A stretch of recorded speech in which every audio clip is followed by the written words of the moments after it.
Kaya Ma'am, nilalagay nila sa ano, diba?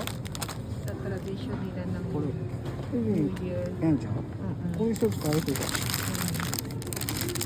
どれがいいか、3つあるの。 Corrugation.